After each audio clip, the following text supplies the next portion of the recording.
غور سے سنیے گا، لرزا دیتا ہے یہ واقعہ کہ روم کی جب جنگ تھی مسلمانوں کے ساتھ صحابی رسول حضرت عبداللہ ابن حذافہ سہمی کو بھی قید کر لیا گیا۔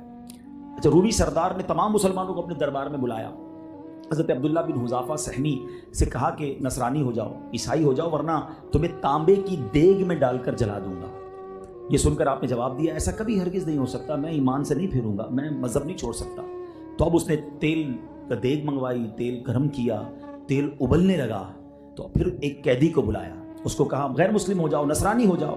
اس مرد مجاہد نے انتقال کیا تو سب کے سامنے اس بندے کو اٹھا کر دیگ میں ڈال دیا گیا۔ دیکھتے ہی دیکھتے سارا گوشت جل گیا، ہڈیاں جو ہیں وہ اوپر تیل کے تیرنے لگی۔ پھر اس نے کہا، اس رومی سردار نے، دیکھ لو اس کے ساتھ جو کیا ہے، تمہارے ساتھ یہی کروں گا، تم نصرانی ہو جاؤ۔ اس نے کہا کہ نہیں۔ اب کیا کیا؟ حکم دیا کہ اب ان کو بھی تیل میں ڈال دو۔ جلادوں نے پکڑا، آپ کو تیل کے قریب لے گئے تو اب آپ نے اچانک رونا شروع کر دیا۔ جلادوں نے بتایا کہ یہ قیدی تو رونے لگ گئے ہیں، تو واپس بلایا، کہا لگتا ہے کوئی چینجنگ آ رہی ہے پلان میں، گھبرا گئے ہیں، موت قریب آ گئی ہے۔ کہا بتاؤ کیوں رو رہے ہو؟ اگر کہتے ہو تو میں نہیں چلاتا تمہیں، اسلام چھوڑ دو اور نصرانی مذہب اختیار کرو۔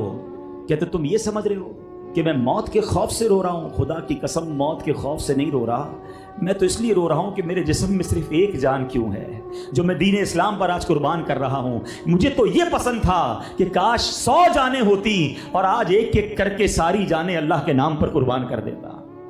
اب جب سردار نے یہ سنا تو وہ حیران ہو گیا کہ کسی کو اپنے دین سے اتنی محبت بھی ہو سکتی ہے کہ وہ مرنے پر بھی اس لیے رو رہا ہے کہ اکیلا کیوں، میری اور جانیں ہوتی وہ بھی میں اللہ کے نام پر قربان کر دیتا۔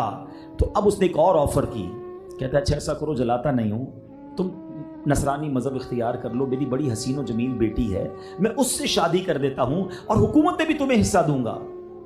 کہتے میں کسی صورت اسلام نہیں چھوڑ سکتا۔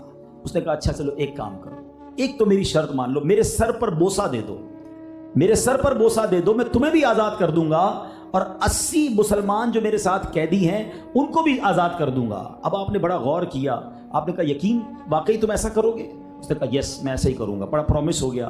آپ نے سوچا کہ صرف میری جان کا معاملہ نہیں ہے، 80 مسلمانوں کی جانوں کا معاملہ ہے۔ آپ نے کہتے نا کہ بادل ناخواستہ اس کے پیشانی پر بوسہ دیا، حسب وعدہ اس نے آپ کو بھی چھوڑ دیا، 80 قیدیوں کو بھی چھوڑ دیا۔ جب یہ تمام مجاہدین امیر المومنین کے پاس پہنچے اور سارا واقعہ بیان کیا، حضرت عمر فاروق کھڑے ہو گئے اور حضرت حذافہ کے چہرے کا بوسہ حضرت عمر فاروق نے دیا۔